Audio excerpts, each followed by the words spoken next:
itu yang adegan dia sampai jatuh nangis, itu nangisnya nggak bisa berhenti. Itu nangis beneran ya? Nangis beneran, nggak bisa berhenti. Selesai. Iya. Udah, Cak. Udah. Terus dia masih nangis.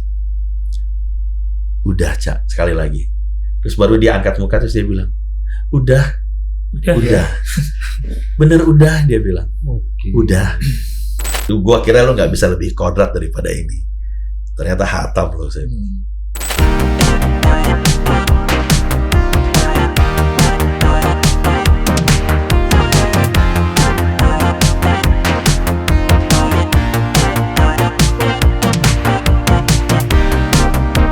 Halo Gen, balik lagi di YouTube Gen Voice bareng gua Rivaldi. Dan gue Iksan. Kali ini di podcast Gen Voice kali ini gue kedatangan tamu yang luar biasa nih di industri perfilman tanah air, yaitu ada Pak Charles Ghazali dan Pak Imron Aikayu. Tepuk tangan guys. Tepuk tangan guys. Jadi Pak Charles ini adalah sutradara dari film Kodrat 2 dan Pak Imron ini selaku co-sutradara ya Pak? Betul. Film Kodrat 2 yang sekarang pencapaiannya udah luar biasa. Amin. Di tengah-tengah banyaknya film yang lagi launching, Pak. Amin. Sebelumnya selamat, Pak. Terima kasih. Dari Kodrat 1 ya? Sudah per kemarin sudah melewati Kodrat 1. Ya. Kalau boleh tahu angkanya berapa, Pak? Sekarang. Per kemarin itu sudah 1868 Sekian 5 ada 8 lagi. Iya, 58 berapa gitu ya. Mantap udah. Keren. Udah di atas Kodrat 1. Ya, Berarti dan masih- masih berjalan. Mohon masih doa berjalan. restunya. Mohon doa restunya. Masih Masih bisa sih- ditonton di bioskop teman-teman. 10 juta sampai ya, Pak? Amin. Iya. Tapi kan Melangkah menuju ya, dua dulu. kan film pada menuju- mengajarkan untuk ikhlas ya. Betul. Jadi angka yang diberikan berapapun oleh yang kuasa itu yang terbaik. Amin. Kamu itu loh. Ikhlas. Kamu yang anak pesantren lebih Ikhlas. ustaz sedikit dong.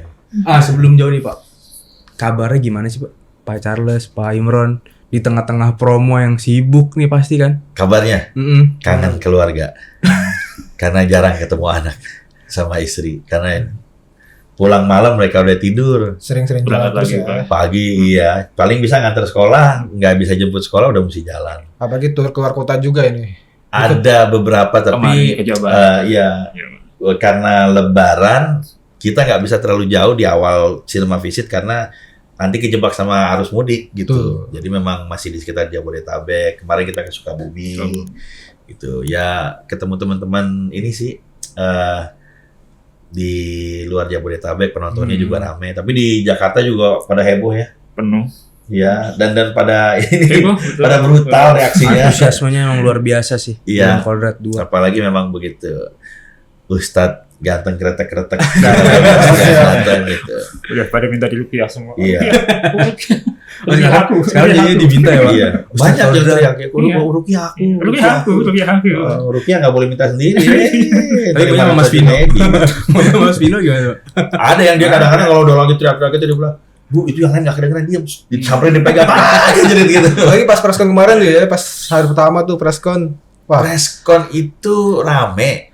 Tapi kalau ketemu penonton Matt and langsung, Beat wah luar biasa itu. itu lebih gila itu. Ketika Itu. mereka pada bilang rupiah aku, Vino ada sempat sekali itu terjun ke pinggiran nggak tengah. Begitu dia terjun, Vino yang ada rupiah. Ibu-ibu. Iya, karena dia dipegangin di Iya. Kebalik. Pak, kan ngomong Kodrat 2 ini film horor religi nih. Tapi kalau boleh tahu kalau Pak Charles sendiri sama Pak Imron itu dulu kecilnya nontonnya film-film apa sih, Pak?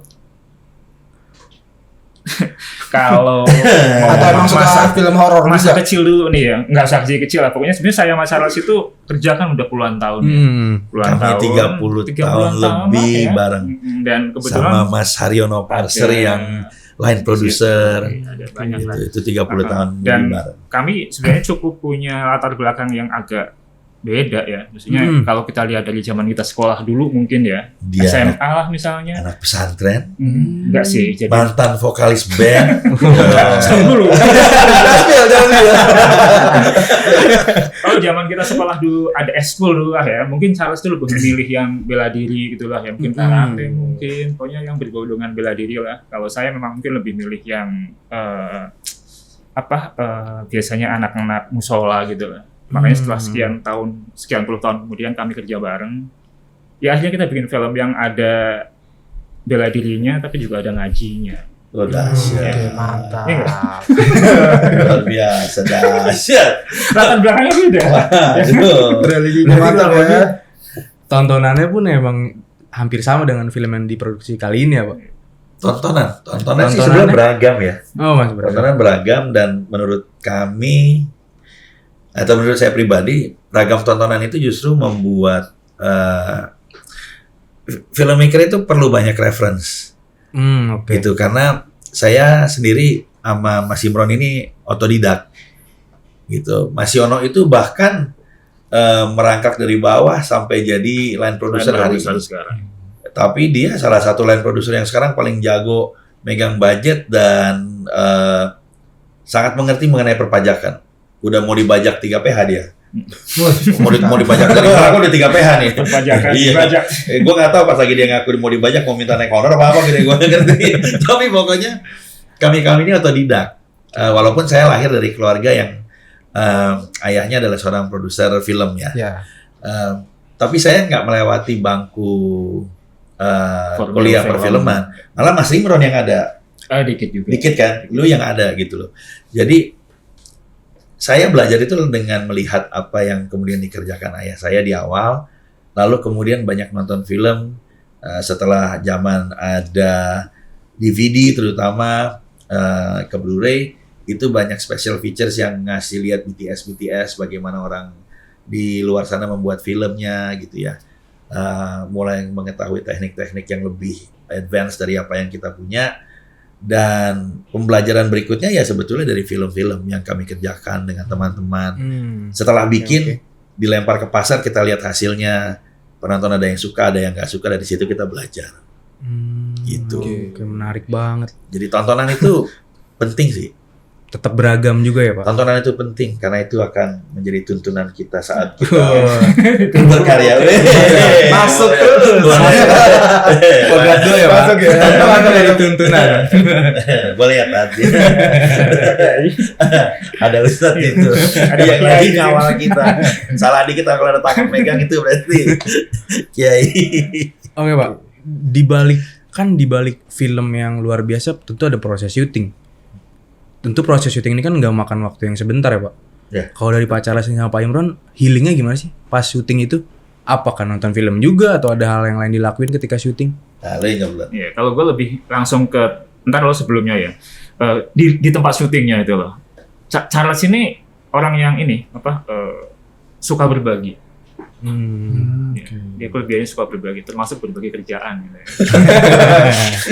Jadi kalau kami di samping memang semua sudah ada bagian-bagiannya, tapi kalau saya dan Charles sendiri ini ya ngomongin kita berdua ada bagian-bagiannya kalau di lapangan gitu. Ya, kayak tadi yang kita bilang bahwa adegan-adegan yang ada hubungannya dengan bela diri misalnya gitu loh. Rupiah massal, jembalitan, berantem ke Charles gitu. Nah, kalau yang ada hubungannya dengan baca-baca ayat biasanya Charles ngasih ke saya, walaupun saya juga kami ada supervisi ya, yang tiap hari ada di lapangan, ada Ustadz Rukiah, ada Mas Ngatawi Al-Sastro. Nah, kalau soal iblis-iblis, kami bareng. Oh, Karena mungkin ilmu keiblisan kita hampir sama. Nah, setelah kita kerja keras selama sekian lama, karena proses kodrat ini aja kan setahun lebih ya. Betul. Setahun lebih. Setahun lebih. Iya, kodrat 2. Healingnya gimana, Mu? Untuk kembali ke stamina awal lagi untuk lanjut berikutnya?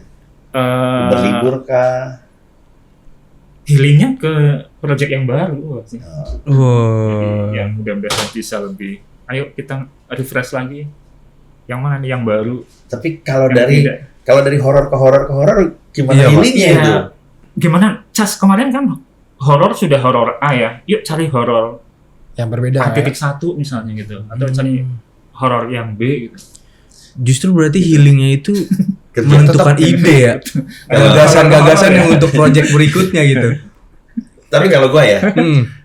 itu benar. Tapi kalau gue ada tambahannya, healing gue itu sebetulnya sama lu sih. Kita pulang ketemu keluarga.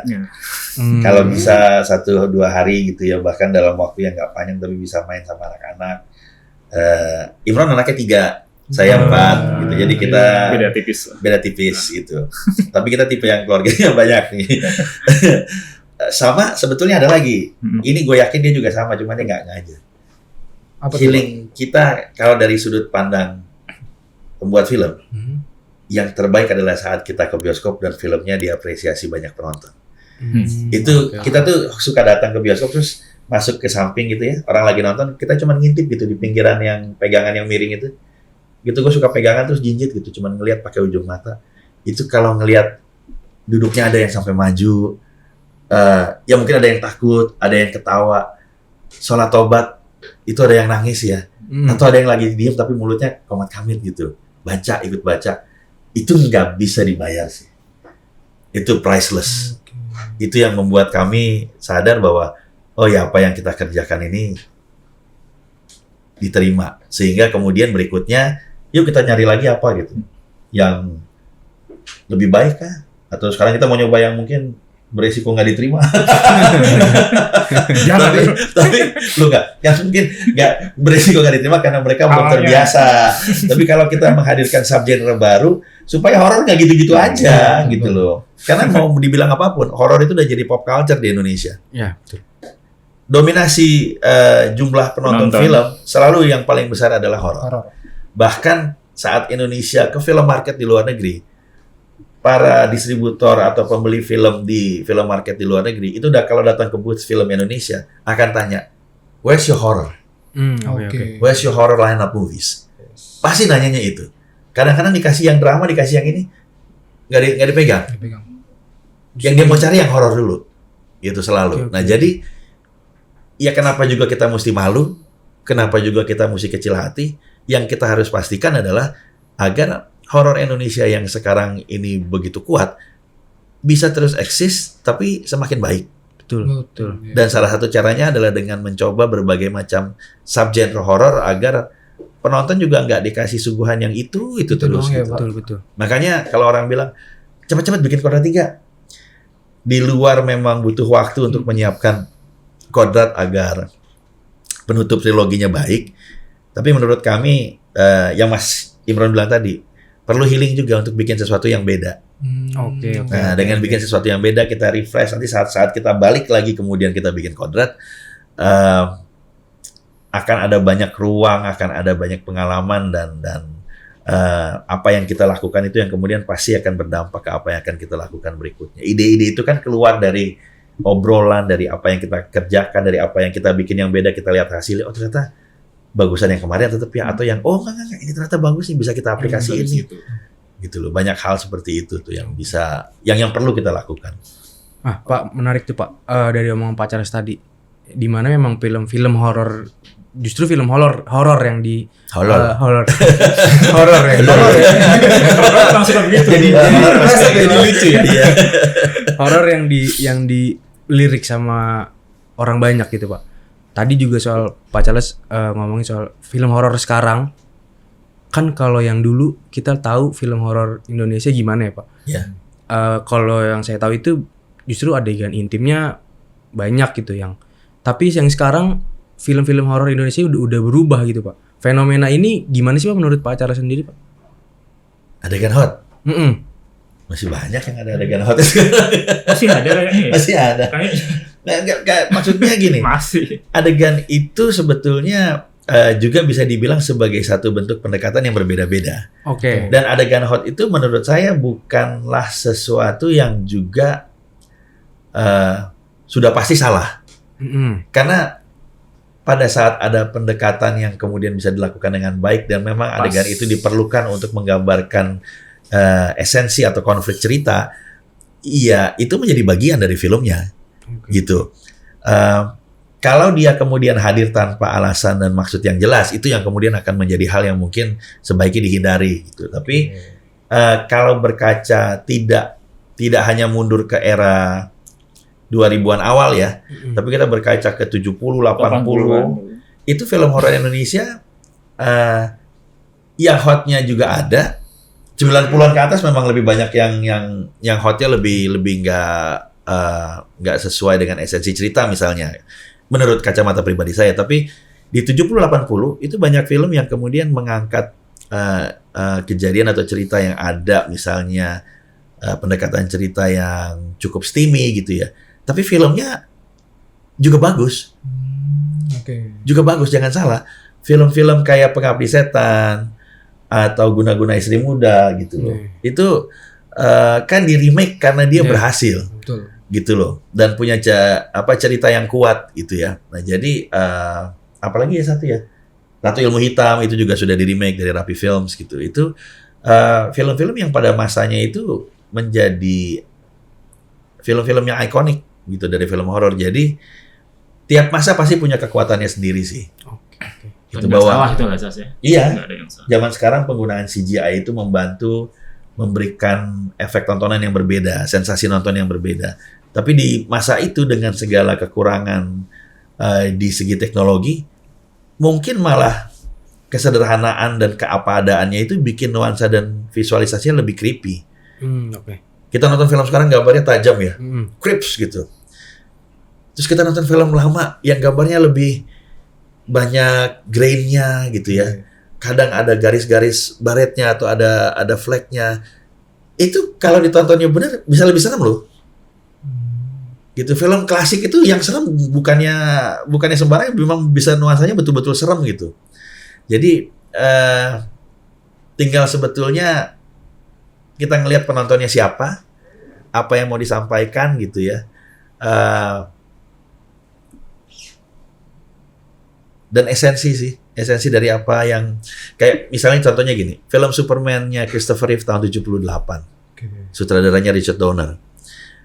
Kenapa Christopher Reeve sampai sekarang masih dianggap sebagai Superman yang terbaik? Padahal penggantinya banyak yang nggak kalah ganteng, badannya jauh lebih besar, teknologi dan animasinya makin hebat. Ya karena presence-nya Christopher Reeve satu tidak tergantikan tuh. Apalagi pengalaman hidupnya, cerita hidupnya. Yang kedua, mungkin bahwa zaman dulu itu Superman hadir dengan segala sesuatu yang memang membicarakan kebaikan. Gitu. Sedangkan yang sekarang film-film superhero lebih banyak yang dark. Gitu. Jadi ada kerinduan penonton akan sesuatu yang sebetulnya sebagai sebuah film keluarga, dia punya esensi dari tontonan yang jauh lebih baik, lebih hopeful gitu ya. Itu kan lagi-lagi kita lihat siapa mereka, dan tentunya beda zaman, beda penonton, beda masyarakat gitu loh. Jadi justru di situ menurut saya itu menarik. Tiap masa, tiap zaman punya masyarakatnya sendiri, penontonnya dan filmmakernya. Oke. Nah, berarti kan di Kodrat 2 ini kan dia kan ada unsur mistis sama elemen keislamannya ya, Pak? Ya. Nah, itu cara menjaga nilai-nilai keislamannya itu gimana sih, Pak? Pak Ustadz, silahkan Pak Ustadz. Boleh, jawab. Dengan pendampingan itu sudah pasti ya. Pasti ya, Di dari Kodrat 1 itu kami ada supervisinya ya, yang tadi disinggung di depan ada Mas Natali Alsastro, budayawan, dia juga tokoh NU. Ada juga Ustadz Isman Wiliana. Ustadz Isman itu memang benar-benar ustadz yang sehari-harinya memang meruqyah gitu. Jadi penjaganya dari situ. Terus dalam hal keislaman yang lebih spesifik ke ayat-ayat misalnya, penulis kami juga sangat teliti ya untuk mencari materi-materi, betul. Dan bukan hanya penulis, bukan hanya supervisi, bahkan Vino. Jadi kalau boleh saya cerita, boleh Pak. Boleh Pak. Ya? Boleh Pak. Silakan Pak. Boleh Pak. Jadi kalau dibilang bedanya apa sih skenario Kodrat 1 dengan Kodrat 2? Kalau 1 itu memang lebih lama dulu ya Cas ya. Kita kalau ini kan setahunan, 2 tahunan. Dulu itu 3 tahun lebih ya kita. 2018 skenario kita draft final. Dari 3 tahun 2016. 2016 sampai 18 3 tahun. Habis itu perlu waktu sekian tahun, 3 tahun ya kemudian baru kita syuting. Dan pas syuting gua tulis ulang lagi karena Nah betul, jadi sampai draft Oke. belasan lah ya dulu ya, 10 Iya. pas belasan lah gitu lah. Jadi memang lebih punya waktu panjang. Jadi semua scene-scene yang ada hubungannya dengan ruqyah itu semua ayat sudah ditaruh sama penulisnya. Jadi penulis memang menulis lengkap dengan ayat-ayatnya dan artinya, dan terjemahannya. Akhirnya juga kita diskusi dengan supervisi kami apakah ini tepat atau ada yang perlu dirubah atau yang diganti. Jadi memang sudah settle ya secara skrip ya. Tapi kalau di Kodrat 2 antara memang waktunya tidak sepanjang yang pertama atau penulis mungkin melihat bahwa ini kalian kan sudah kompak ya, maksudnya antara kami, dengan supervisi, dengan pemainnya. Jadi malah banyak adegan-adegan ruqyah yang tidak ada ayatnya justru yang di Kodrat 2. Jadi biasanya penulis cuma menulis adegannya, misalnya nih terjadi kesurupan massal, terjadilah ruqyah, tapi bacaan ayatnya tuh tidak dikasih. Bukan mereka tidak bisa mencari, tapi memang mereka ngasih ke kita, ngasih ruang untuk coba silakan dipilihkanlah ayat yang mana. Dan biasanya saya selalu ngomong sama Charles, saya akan minta ke Ustadz Isman yang sehari-hari memang meruqyah. Saya selalu bilang bahwa, ini adegannya kira-kira begini. Coba biasanya kalau mengalami hal-hal seperti ini, ayat apa yang dipakai? Tolong kasih ke kami, tapi jangan 1, saya bilang. Minimal 2, kalau bisa lebih. Dan biasanya Ustadz Isman selalu ngasih minimal 2, bisa 3, bisa 4. Dari situ kami diskusi biasanya. Saya dan Charles biasanya saya akan menerangkan, Charles ini kira-kira maknanya begini. Kira-kira menerangkan saya cuma paham nggak? Iya. Asal kamu tanggung jawab ya. Yang penting bener ya. Yang penting ada yang paham ya, Pak. Betul. Jadi mau pilih yang mana? Biasanya kayaknya lebih tepat yang ini. Mungkin secara durasi atau mungkin secara kedalaman artinya dipilihlah yang oke, pakai yang ini. Udah kita tentuin yang ini. Tapi nggak berhenti di situ. Jadi ketika kita ketemu Vino, entah di reading misalnya, bahkan di tempat syuting pun kadang, Vin, ini bacaannya gitu. Tidak jarang Vino tuh ngasih ide. Saya punya ayat ruqyah itu. Karena Vino juga selama syuting Kodrat, dia juga mungkin belajar ya. Dia nyari baca terus ya. Betul. Vino salah satu aktor yang sering melakukan research. Betul. Jadi dia sering kali ngasih usulan ayat malah. Gitu loh, bagaimana kalau pakai yang ini? Nanti kami diskusi lagi dengan Ustadz. Kadang, ini Vino ngasih usulan yang ini gitu loh. Tadi Ustadz lihat, oh ini bisa. Ini saya juga sering pakai itu. Jadi ada beberapa bacaan-bacaan ruqyah itu yang memang datangnya dari Vino. Kita tinggal gini, kenapa nggak ngomong kemarin? Kenapa dari awal ya, Pak? Kita dikasih tau Vino langsung gimana sih? Jadi kalau di Kodrat 2 itu Vino sudah bisa memilihkan, ngasih ide, ngasih usulan ayat-ayat ruqyah, mungkin nanti Kodrat 3 Vino bisa benar-benar bisa. Amin. Langsung ya. Itu siap-siap. Kita siap. Dan tetap semua itu setelah jadi sebelum di shoot kita tetap kirim ke Dr. Ngatawi Al-Sastro. Oke. Untuk dia baca dan lagi-lagi dia lihat ke hubungan dan koneksinya dengan skenario secara keseluruhan dan dari soal sudut pandang budaya dan keislaman gitu. Jadi berlapis memang ininya penjagaannya gitu. Itu dari sisi penjagaan terkait elemen keislaman ya. Kalau dari sisi hiburannya gimana, Pak? Hiburan, Charles? Sebelum hiburan, dikit lagi nambah, kan masih ada hubungannya dengan tadi kan ayat. Di Kodrat 2 dan di Kodrat 1 kan ada juga bacaan mantra.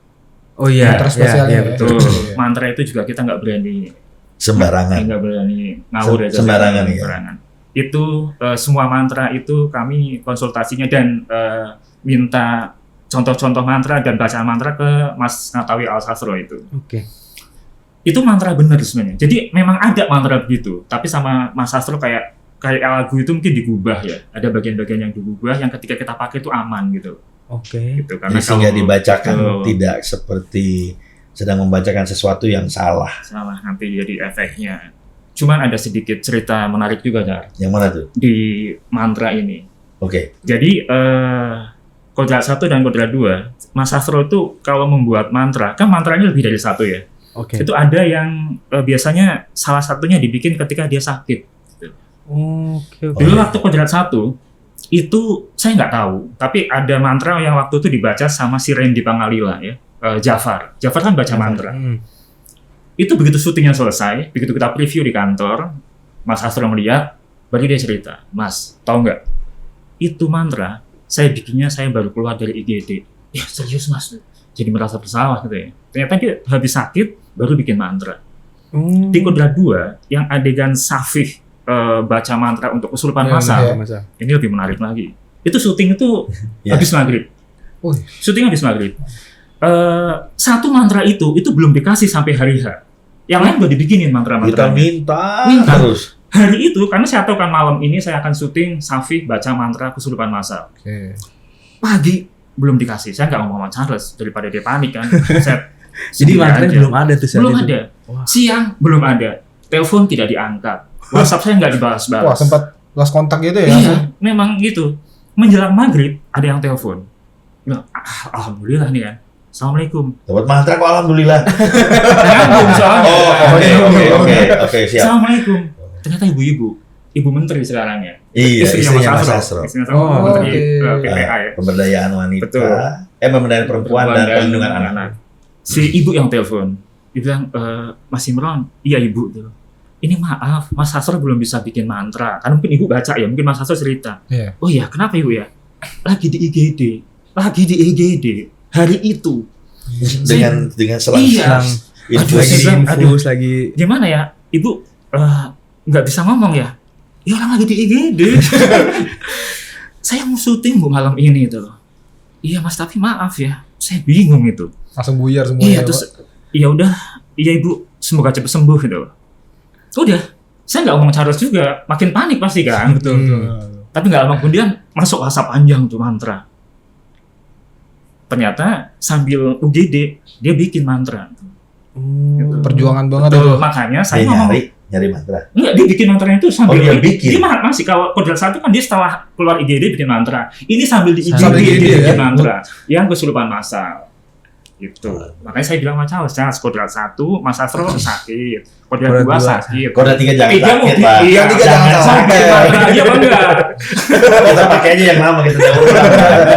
Nggak bisa, iblisnya baru kan.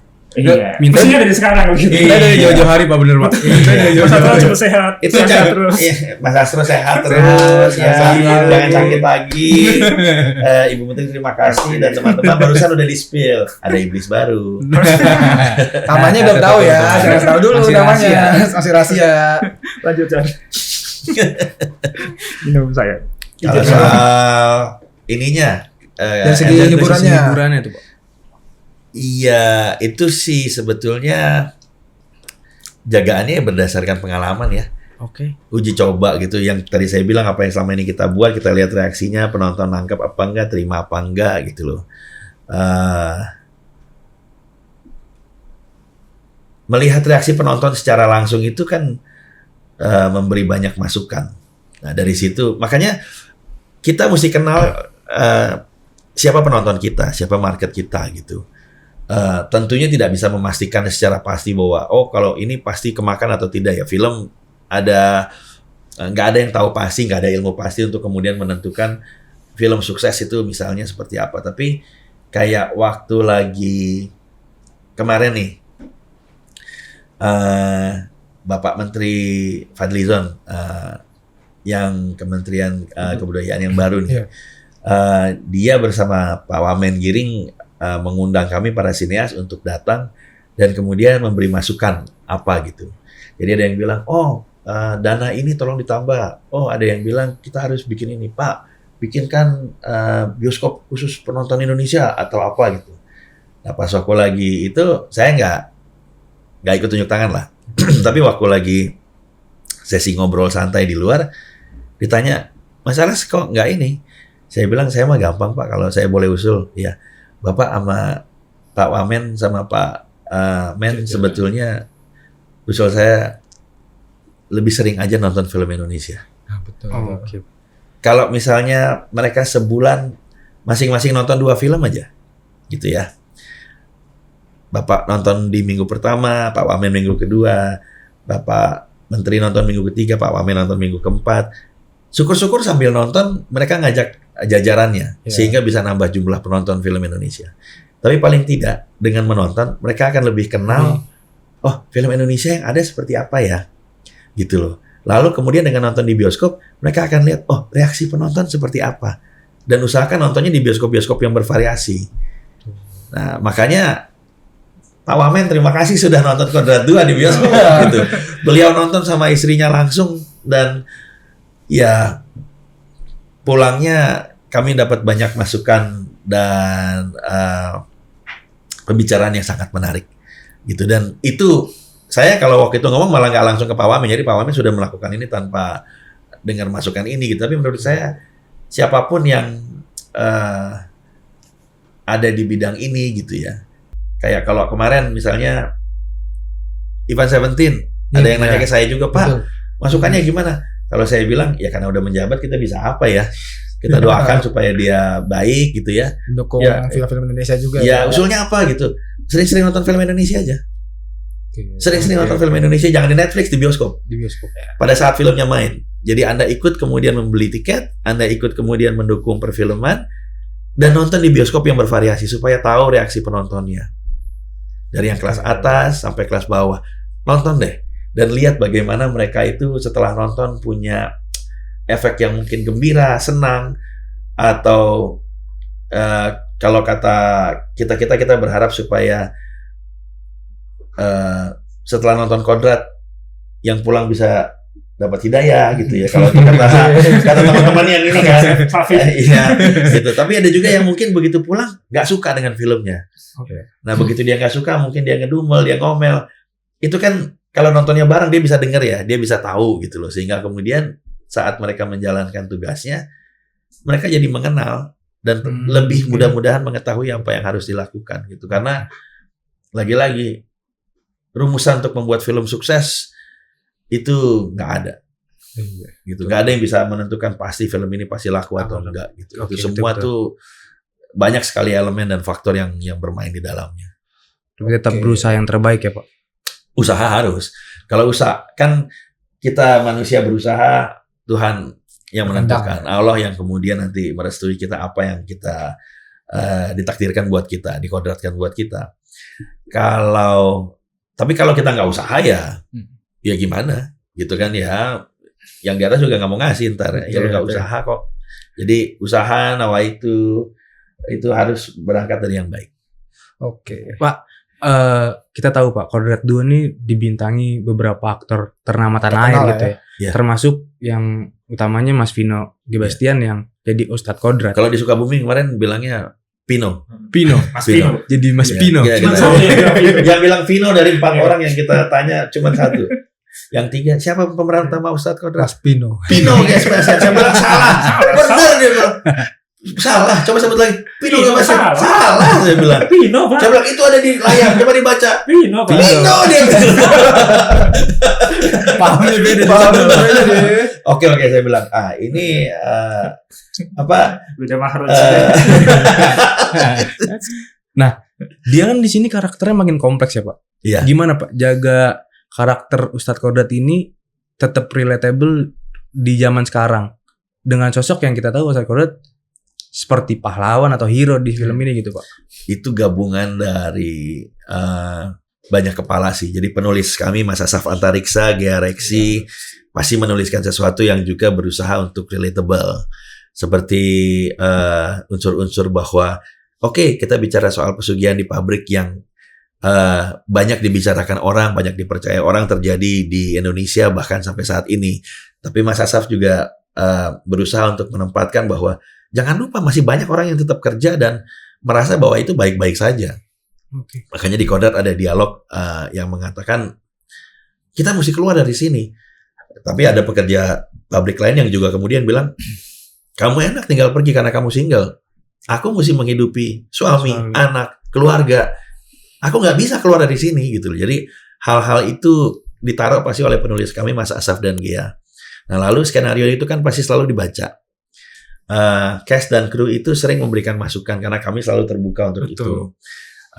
Jadi Kodrat itu maupun film-film lain yang kami hasilkan itu hasil kerja dari banyak kepala sih. Oke. Hasil kerja dari banyak tangan, banyak hati. Pak Sunil Samtani juga selalu baca skenario lalu kasih masukan gitu ya. Ini mungkin menurut saya karena dia udah berpuluh tahun merilis film-film horor yang punya kredibilitas yang baik. Dia juga bilang menurut saya ini harusnya lebih begini atau begini. Nanti penonton akan lebih bisa menerima hal-hal seperti ini gitu. Jadi Kodrat itu hasil kerja banyak orang. Jadi cara menjaganya adalah dengan kami berusaha membuat yang terbaik, tapi kemudian kami lempar ke tim kami yang kita percaya dan mereka kemudian memberikan masukan seblunt mungkin. Kalau salah-salah, kalau jelek-jelek gitu loh. Karena segala sesuatu itu kan dengan keterbukaan kita juga bisa melihat ya, menganalisa. Ada banyak yang mungkin di kepala kita nggak kepikir, gitu loh. Kita kapasitas kita mikir sejauh apa sih, gitu. Jadi kita nggak pernah berusaha untuk kemudian orang lain tuh nggak komentar atau nggak kritik, bahkan lebih cepat lebih baik. Sebelum filmnya dirilis, kritiklah ini gitu loh, sehingga kemudian nanti hasilnya begitu pas dirilis mudah-mudahan sudah cukup baik dan bisa diterima. Oke, menarik banget. Nah, ada salah satu momen yaitu yang disorot sama netizen ketika baca sholat taubat. Itu kan antara ada yang rasa penyesalan, kehilangan, atau ketakutan. Itu gimana sih Pak cara Pak Charles atau Pak Imron ngedirect bacanya? Iya. Iya. Susah nggak ada bang ngedirectnya bacanya? Susah nggak, Jas? Karena ini jadi yang jadi sorotan banget ini Pak. Adegan ini. Aca sama Vino dan banyak aktor lain yang ada di Kodrat. Jadi ini bicara dari yang kami kenal, yang kami tahu ya. Oke. Itu adalah aktor-aktor yang kalau datang ke lapangan itu enggak kertasnya putih. Oke. Ada director yang senang aktor itu datang kertasnya putih sehingga kemudian nanti diisi sama direkturnya. Itu sesuai dengan apa yang dia percaya adalah yang terbaik. Nah, banyak aktor seperti Vino, Aca, Doni gitu ya, Della, even Hana gitu, Septia juga gitu kan. Itu rata-rata semua datang udah punya usulan, punya masukan, bahkan dari saat reading ada banyak hal yang kadang-kadang bahkan mereka udah reading, udah ini, tapi pulang mereka nyari lagi, besok tiba-tiba bilang, boleh nggak kita ganti ini, boleh nggak kita usulin ini gitu loh. Nah, yang kemudian menjadi keuntungan buat kami, mereka itu kertasnya datang nggak putih, tapi ditulisnya bukan dengan tinta permanen.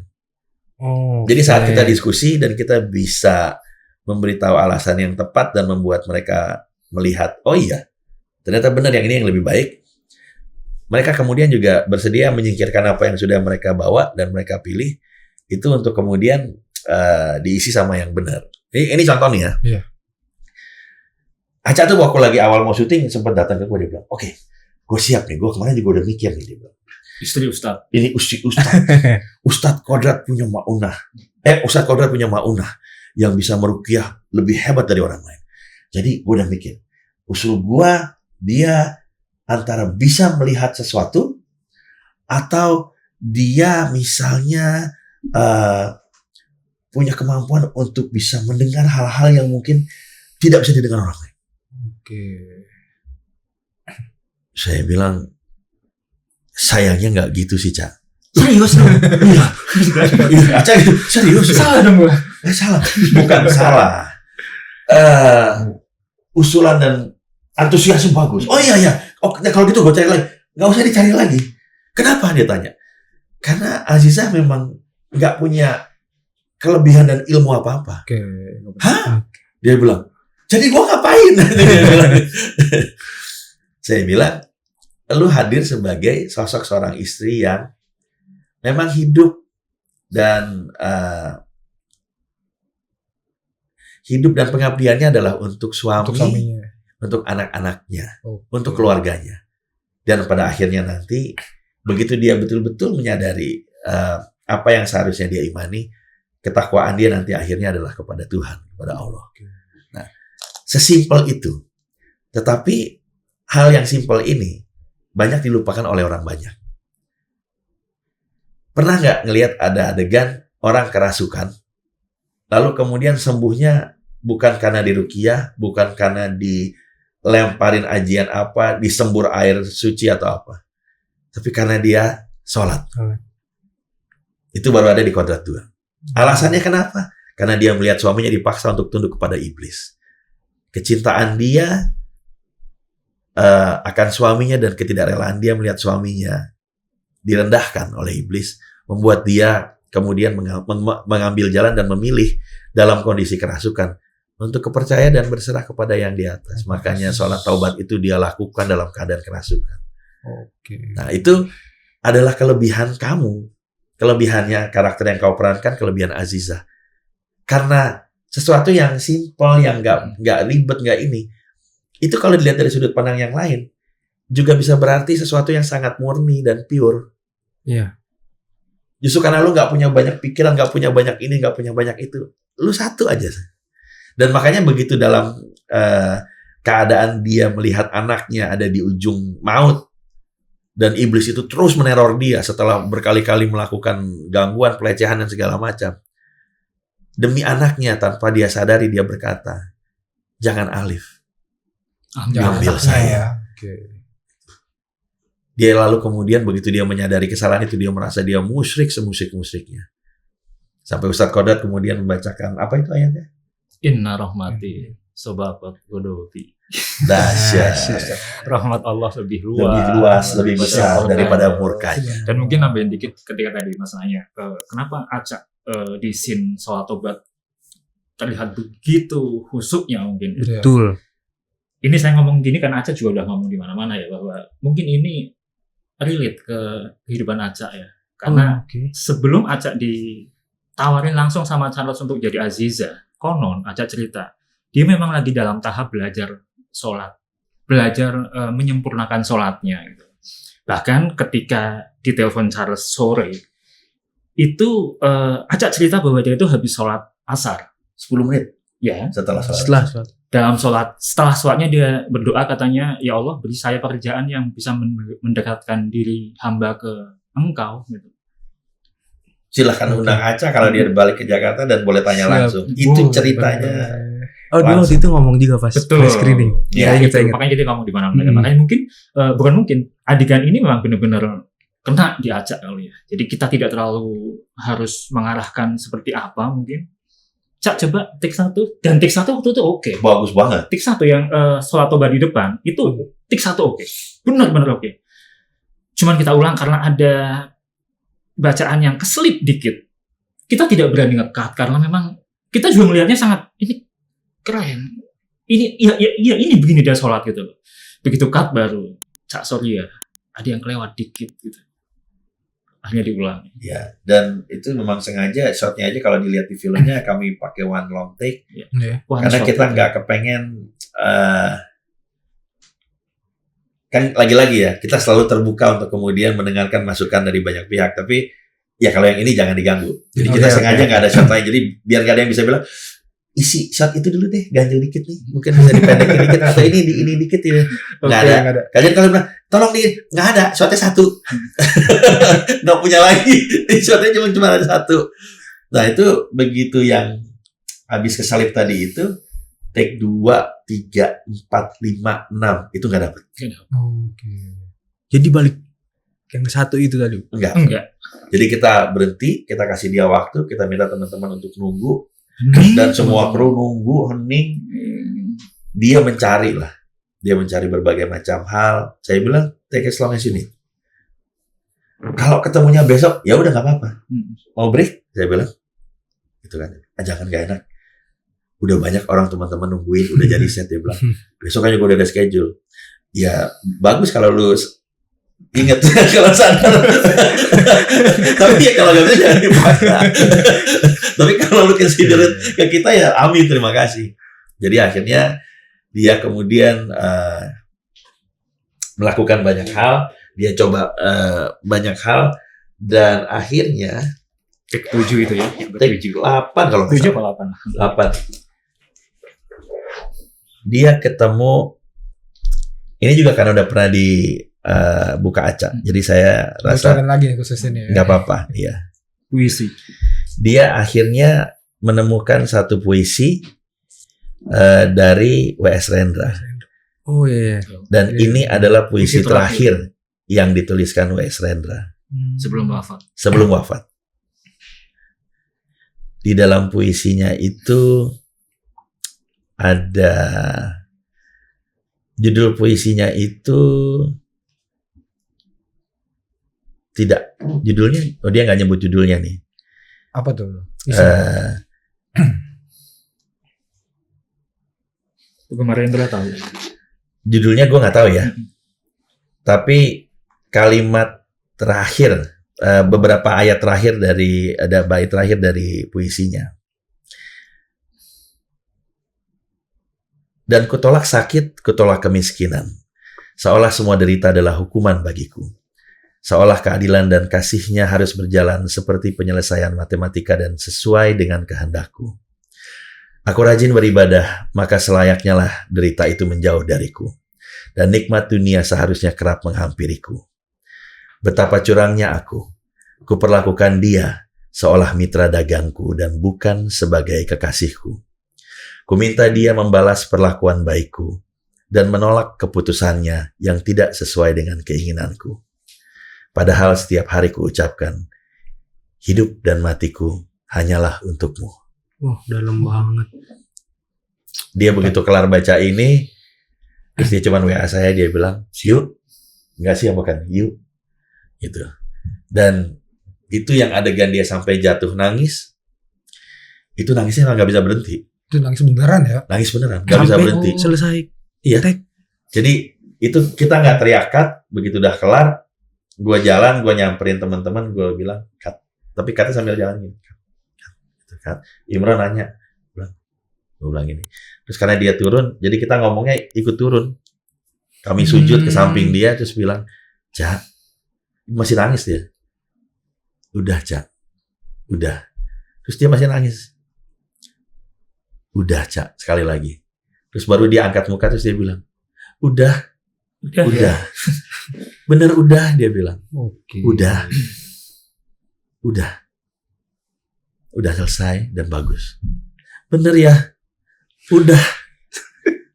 Sampai segitunya ya. Baru dia bangun, dia jalan, Dia pindah. dia diem, dia jalan, dia pindah ke ruang makeup, ruang itu. Gedung sebelah. Jadi nyebrang ke gedung sebelah. Begitu pintu di pintu makeup itu, ruangan itu ditutup, itu suara tangisan kedengeran lagi. Masih nangis sih di sana. Jadi kalau banyak teman-teman yang merasakan itu pada saat nonton Kodrat 2, memang prosesnya sedalam itu. Oke. Hebat sih dia. Jadi jiwanya langsung dalamin banget ya. Dan memang mungkin, ya kan kalau kita bilang nggak ada yang kebetulan di dunia ini, bisa-bisanya 10 menit setelah sholat asar dan Ya. apa yang dia minta, Setelah mohon. terus tiba-tiba gue ngirim video isinya begitu. Iya, itu rahasia. Iya. Iya. Dalam Kodrat 2 ini juga yang tadi soal kita bahas soal peran karakter Azizah yang diperanin sama Baca nih Pak. Itu kan Kodrat 2 ini kurang lebih menceritakan sosok Azizah ini. Iya. Berarti kan itu by design kan Pak? Iya. Cara pembagian spotlight Ustadz Kodratnya gimana Pak? Karena di pertama kan Lebih fokus. highlightnya Kodrat, Ustadz Kodrat. Sedangkan yang di kedua ini, Dengan menceritakan perjalanan Azizah lewat kacamatanya Kodrat. iya, itu gimana Pak? Dengan melakukan itu. Jadi kalau ditonton, tetap filmnya dibuka dengan adegan yang sama, walaupun memperlihatkan apa yang dialami oleh Azizah. Tapi kemudian itu balik ke adegan motor yang kemudian Ustadz Kodrat jalan dari film pertama, dan semua yang kita lihat apa yang terjadi dengan Azizah Sudut pandangnya. dari sudut pandang Ustadz Kodrat. Jadi kita nggak ninggalin Ustadz Kodratnya. Dia baca surat yang dikirimkan oleh Azizah ke Kiai Rohim. Dari situ kemudian, makanya penonton tetap bisa ngerasain gitu apa yang kemudian dirasakan Ustadz Kodrat dan nggak hilang. Nggak tiba-tiba cuman kayak ngeliatin Azizah lalu kemudian Ustadz Kodratnya nggak kebawa. Makanya pembuktian yang paling sahih menurut gua adalah kalau nonton itu banyak begitu Ustadz Kodrat pertama kali ketemu Azizah di lorong, lalu kemudian mereka lari gitu ya dan Ustadz Kodrat nyamperin saat Azizah ditarik, itu banyak yang tepuk tangan.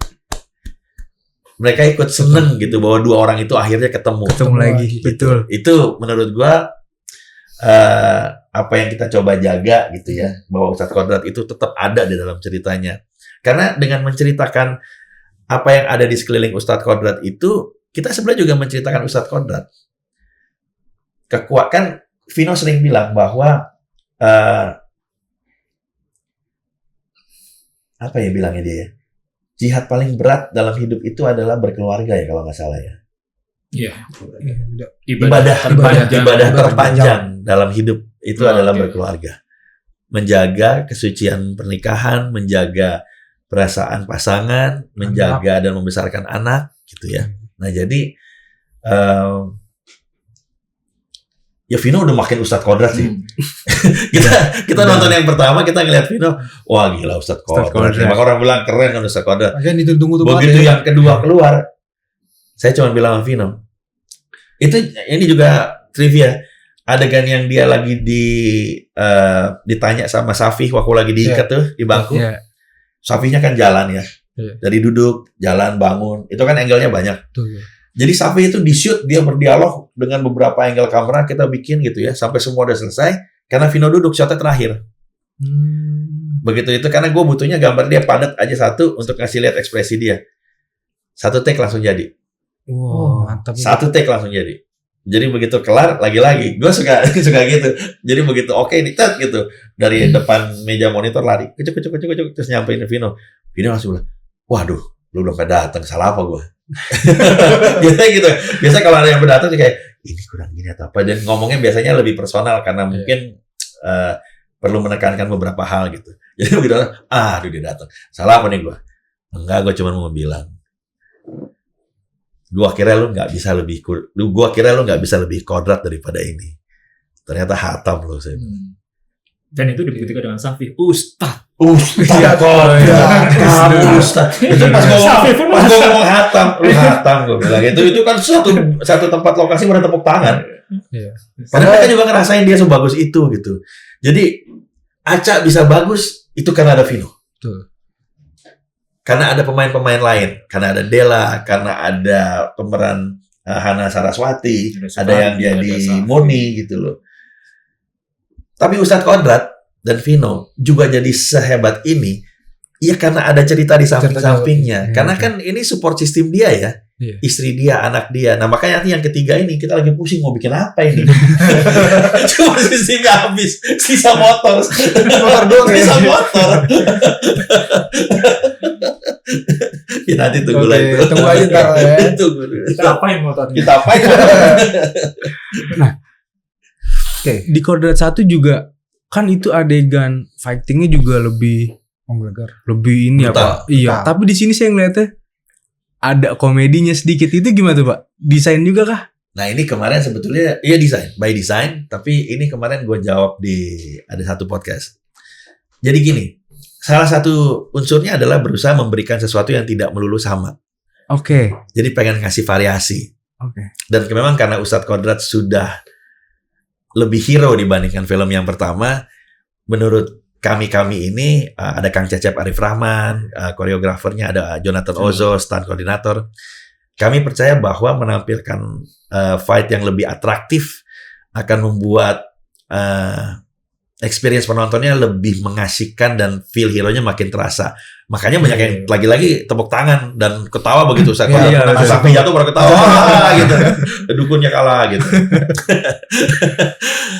Tapi ada hal lain yang sebetulnya berkenaan dengan karakter. Karena dalam adegan fight, apa yang kemudian dilakukan, mukul muka, mukul badan, itu ada bedanya. Mukul dari belakang, berarti dia pengecut. Misalnya, itu penggambaran karakter. Ada yang mau mukul nggak mau dari belakang, dia mau dari depan, berarti dia lebih jantan.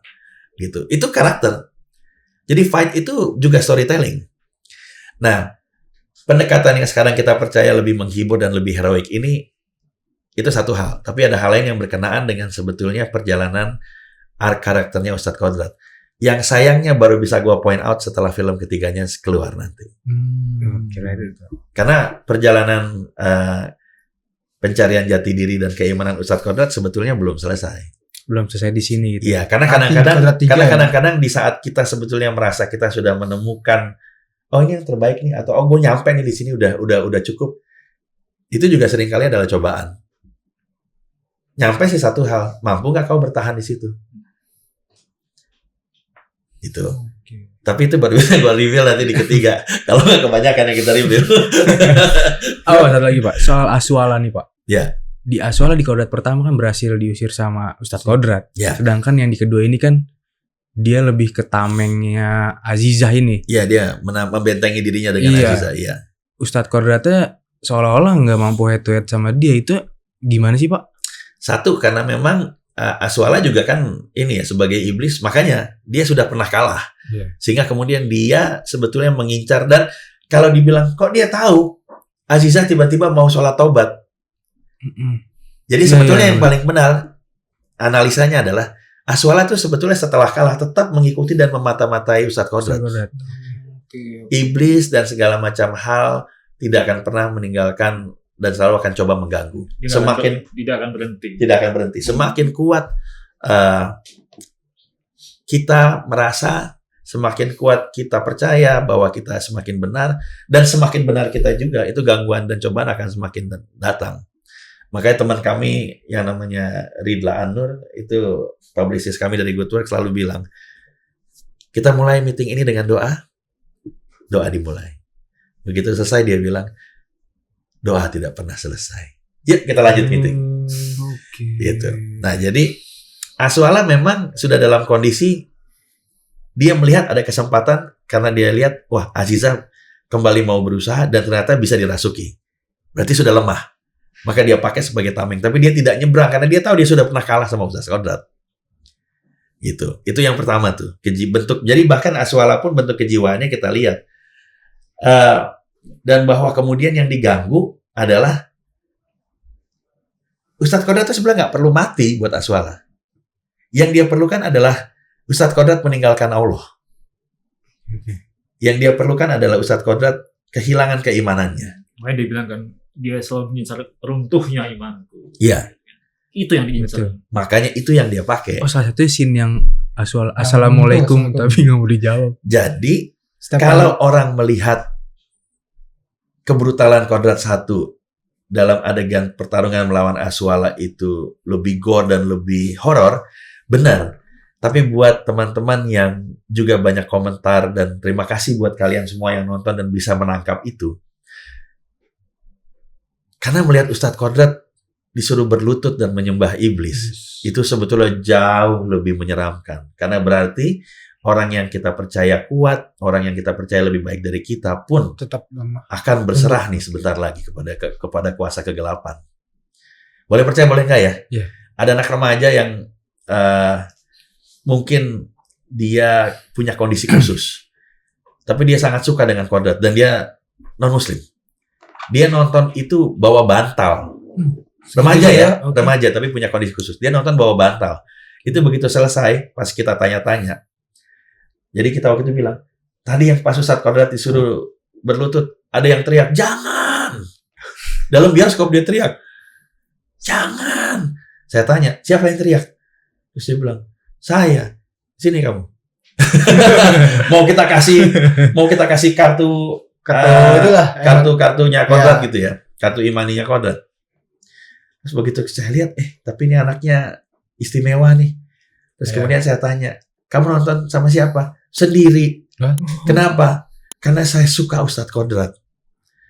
Terus kenapa kamu teriak? Karena saya nggak rela. Terus saya bilang, kamu nggak rela? Iya, terus bantalnya dia gini. Bawa bantal. Bantalnya kan dia pegangin. Terus dia bilang, ini lihat, sampai basah. Saya nangis. Sampai segitunya ya. Dan itu artinya, dia dengan kepolosan dia bisa menangkap bahwa Ustadz Kodrat disuruh menyembah Aswala. Dan nyaris melakukan itu demi menyelamatkan istrinya. Itu adalah hal yang sebetulnya lebih menyeramkan daripada cuma melihat Ustadz Kodrat bergumul dan bertarung dengan orang yang kerasukan.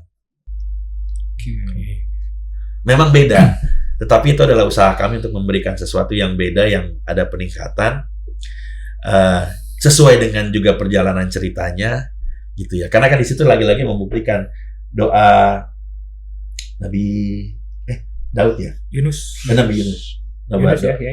Iya, yang kemudian ternyata diucapkan Kodrat pada saat dia sudah berlutut kan. Jadi ya dia kemudian melakukan ini bukan menyembah Aswala, tapi dia melakukan ini karena dia berserah dan dia pasrah hanya kepada Allah. Gitu.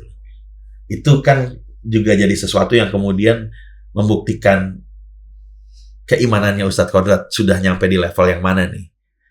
Dan fun fact, yang ngusulin doa Nabi Yunus itu adalah Vino G. Bastian. Lagi. Mantap. Berarti dalam pengambilan doa, ayat-ayat, Mas Vino cukup terlibat ya Pak. Jadi kalau ada yang tanya, kenapa Vino G. Bastian yang dipilih jadi Ustadz Kodrat? Jawaban saya cuman, kenapa enggak? siapa lagi? Siap. Siapa lagi? Itu dia yang ngusulin. Oke. Pak, Kodrat 2 katanya mau tayang di luar juga nih, Pak. Rencananya kapan, Pak? Kalau di luar terang. Oh, Kalau bioskop di luar terang dan nontonnya susah. nah gimana Indonesia? Oh iya, benar. Mau Ada tayang rencana di apa, Pak? Malaysia. Malaysia. Oh, Oh, di di Malaysia. Malaysia. Di Malaysia. Bulan Tanggal 17 April Bulan ini. ini. oh 7 bulan ini juga. 17 Oke. Oh, berarti minggu ini Iya, ini iya. di Malaysia. Harusnya Malaysia, Singapura dan Brunei. Bareng Semoga saya nggak salah ya. Tapi biasanya Malaysia, Singapura, Brunei bareng. Kalau enggak Oke. Malaysia lalu Singapura dan Brunei. Oke. Setelah itu ada sih negara-negara lain karena Kodrat 1 itu aja sampai ke Rusia mainnya. sampai Turki kan. Turki, Rusia gitu. Tapi lebih bertahap, yang pertama main adalah Malaysia segera 17 April. Oke, Pak. Mungkin harapan pribadi dari Pak Charles dan Pak Imron untuk Kodrat 2 dan seterusnya apa nih, Pak? Apa tuh? Kodrat 2, Kodrat 1, Kodrat 2, Kodrat 3 Dan seterusnya. semoga selalu dirindukan. 1. Harapannya ketika nanti ada yang nanya misalnya, hai penonton Indonesia, hai penonton film Indonesia, film apa yang membekas yang pernah kalian tonton? Kalau Kodrat 1, Kodrat 2, atau Kodrat 3 disebut, itu impian kami. Oke. Salah satu di antara yang membekas. Sama ya.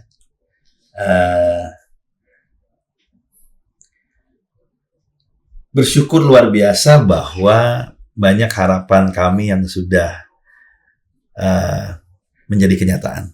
Amin. Kami berusaha untuk menghadirkan sosok Ustadz Kodrat sebagai hero baru bagi masyarakat Indonesia, bagi penonton film Indonesia, dan rasanya itu sudah tercapai.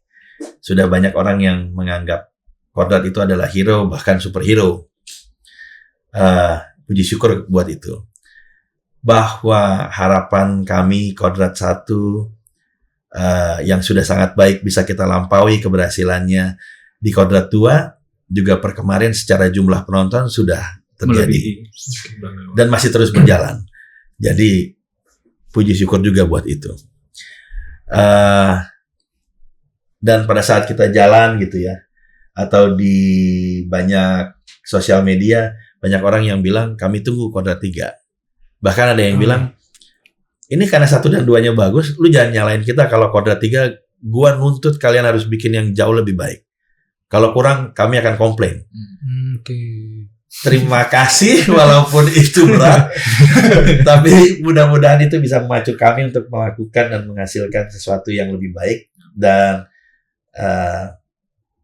lagi-lagi saya bersyukur, alhamdulillah luar biasa bahwa kami nggak sendiri. Banyak banget teman-teman dari cast maupun kru yang sudah siap mendukung dan akan berjuang bersama-sama gitu loh. Kita nggak sendiri dalam perjalanan ini. Jadi film Kodrat kan bicara keikhlasan ya. Betul. Seperti tadi ya, kita mulai dengan baik. Nama itu dari awal kita niatkan sebaik mungkin. Kita berusaha keras, kita berusaha sebisa dan sebaik mungkin kita lakukan semua yang kita bisa. Semoga pada akhirnya nanti harapan saya dan banyak teman-teman, hasil terbaik yang kita harapkan bisa juga menjadi kenyataan. Amin. Oke. Amin. Itu sih. Mungkin- Karena sedikit tambahin, Ya. Magma Entertainment itu berdiri dari tahun 2003. Oke. Dari 2003 sampai 2022, 19 tahun, kami tidak pernah punya film yang bisa menghasilkan keuntungan. Jadi semua film kami secara box office rugi. Sobat Ambiar tidak rugi, tapi karena dibeli Netflix, kondisinya tidak tayang di bioskop sehingga Pandemi waktu itu ya. waktu itu lagi juga kondisi pandemi. Sehingga ya bisa balik modal aja udah terima kasih karena kondisi pandemi. Iya. Sesuatu yang tadinya orang bilang, waduh ini film yang bercerita tentang komunitasnya Didi Kempot dan dia menjadi produser, dia akan berjalan kemana-mana untuk menyuarakan orang, untuk menonton orang, udah bilang dijogeti di bioskop akan meledak. Iya. Ternyata beliau berpulang sebelum filmnya dirilis. Hmm. Jadi kenapa Kodrat buat kami itu ya karena kita 30 tahun bareng ya. Tuh. Pak Kiai juga itu cukup lama bersama-sama kami. Itu ada Pak Haryanto yang kami panggil Kiai. Ya, mungkin tidak terlihat tapi beliau Di balik ada. layar. Spiritnya ada di sini. Dan dia adalah orang pertama di tahun 2016 yang saya tanya, boleh nggak kalau saya mau bikin film yang ceritanya begini dan judulnya Kodrat? Untung saya nggak dilarang dia pada saat itu. Tapi jadi butuh perjalanan yang sangat panjang untuk nyampe ke Kodrat. Berkali-kali kami sempat bertanya, kami ada di industri yang tepat nggak ya? Karena film yang kami buat itu cukup banyak masuk jajaran film terbaik pilihan penonton maupun moviegoers atau cinephile, tapi box office nggak pernah berhasil. Ya bikin film sekian banyak rugi terus ya gimana ya gitu. Jadi Kodrat itu artinya sangat besar karena selain diterima oleh masyarakat luas. Karena Kodrat 1 itulah pintu yang sekarang banyak terbuka sehingga Magma Entertainment bisa bergerak lebih jauh, lebih besar. Itu terjadi. Jadi buat kami Kodrat memang seistimewa itu. Itu pintu pertama setelah 19 tahun kami berusaha dan di tahun-tahun terakhir berkali-kali mempertanyakan apakah kita ada di tempat yang tepat? Apakah kita melakukan hal yang tepat? Ya, beruntung kita nggak nyerah dan beruntung jawabannya datang dalam bentuk Kodrat, film Kodrat. Nah, terakhir nih Pak, boleh di-spill nggak sih Pak rencananya Kodrat 2, Kodrat 3 atau sequel lainnya yang memang akan dikerjakan dalam waktu Katanya sih dekat? infonya sebelum Kodrat 3 ada Universe dulu nih. Kodrat itu adalah trilogi Oke. plus satu. Tapi bukan spin-off. Dia adalah cross universe. Plus satu finale nantinya. Jadi setelah selesai Kodrat dirilis di bioskop bulan Mei akhir, kita akan berangkat ke daerah Sukabumi. Banyuwangi. Kemarin Sukabumi. Kita akan ke Banyuwangi. Udah ini hour ke daerah Banyuwangi untuk memulai produksi trilogi pertama dari trilogi baru. Kalau Kodrat itu sudut pandangnya ceritanya dibawa oleh karakter yang protagonis. Yang akan kami shoot ini adalah film yang trilogi baru yang sudut pandangnya adalah antagonis. Antagonisnya. Jadi kita akan bikin villainnya. Jadi kalau Kodrat itu ada yang bilang kayak superhero misalnya nih ya. Bukan kami yang bilang, tapi terima kasih untuk semua yang mengatakan itu. Tapi kalau dimisalkan Kodrat itu Superman atau Batman, yang kita mau bikin ini Joker sekarang. Dan kenapa dia menjadi trilogi yang nanti akan jadi cross universe Kodrat? Karena kami akan berusaha menghadirkan karakter Joker yang kami percaya juga sangat relatable dengan banyak masyarakat. Hidup ini kan berat ya, begitu banyak masalah dan kesusahan. Dia akan relate ke banyak penonton. Jadi untuk mengakhiri karakter yang anti-hero yang sudah di film pertama dan keduanya mudah-mudahan dapat sambutan penonton, bagaimana membuat penonton itu nanti ikhlas bahwa dia harus diselesaikan. Karena tetap dia antagonis. Ya, yang menutup harusnya adalah protagonis yang lebih hebat, yaitu Ustadz Kodrat. Berarti sebelum ke Kodrat 3 akan ada triloginya ini dulu ya? Akan ada trilogi 1, 2, lalu Kodrat 3 dulu, baru kemudian trilogi yang satu ini. Jadi Kodrat memang harus selesai dulu dengan triloginya, baru dia bisa jalan ke tempat lain. Gitu. Oke, sobat. Semoga berjalan dengan baik sih Pak. Amin. Amin. Ditunggu Pak karya terbarunya. Amin. Terima kasih. Ada ucapan terakhir Pak untuk Gen, jangan lupa nonton. Buat Sobat Gen. Gimana? Sobat Gen. Ya, Gen Voice. Sobat Gen, Kodrat 2 masih ada di bioskop. Tonton sekarang. Kamu yang di situ tadi. Situ. Oh iya. Ayo. Sama. Betul. Ulang. Gue namain dikit. Sobat Gen ya? Iya, Sobat Gen Voice. Sobat Gen, Sobat Gen Voice atau Sobat Gen? Sobat Gen Gen aja. sebutin kita Sobat Gen. Sobat Gen, Kodrat 2 masih ada di Aja. udah oke Kodrat 2 susah. Iya, kayak Aca.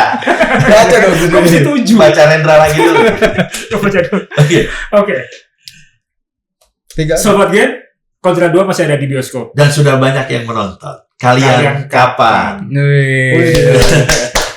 Itu dong. Itu dong. Terima kasih Pak Charles. Terima kasih. Terima kasih banyak. Terima kasih banyak. Buat temen-temen seperti tadi ini bilang, Kodrat 2 masih di bioskop. Jangan lupa nonton.